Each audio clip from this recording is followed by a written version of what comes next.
Well, saving money on flights can be a little bit tricky, but guess what? Google is making it just a little bit easier. The Now Tampa Bay's Jared Hill is here to explain. All right, so we'll move quickly on this. Google has this feature that they've rolled out, but they've just completely revamped called Google Flights. So you can go onto google.com/flights and be able to check out the planes that you might want to catch when you're going on a trip. So one of the interesting things they say is 54% of people aren't really decided on when they're going, where they're going, when they're planning a trip. That's kind of crazy to even imagine, right? I would imagine when you go online, you kind of know where you're going. 54% of people don't. So you can go onto Google, type into some cities, and then give them some date options, and they will actually go through and kind of show you what the different fares will be. That's not exactly unique because you see this in a couple of other places. So I wanted to find out what would happen. I said, what if I want to go to Atlanta? Say in 2 weeks, I want to go for the weekend. I can look at the prices here, and they'll actually show you what the prices are to go to different cities around the country, which is kind of interesting.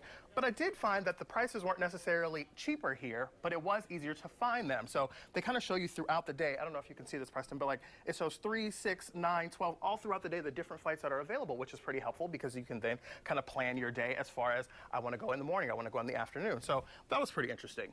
Lastly, they say lots of people aren't necessarily always looking for the cheapest flight, but they're looking for the best flight. So just trying to get there. Exactly. Sometimes you don't want to necessarily have 3 layovers, or you don't want to, pay $30 more to have a different itinerary. So they say 4 in 10 people don't necessarily choose the cheapest flight; they choose the best flight, and that's something that they're also really focused on with Google Flights. So it's pretty cool to be able to go online, use Google to be able to find the best flights, and they're working on having more and more carriers all the time. So it's pretty cool. Very cool. And there's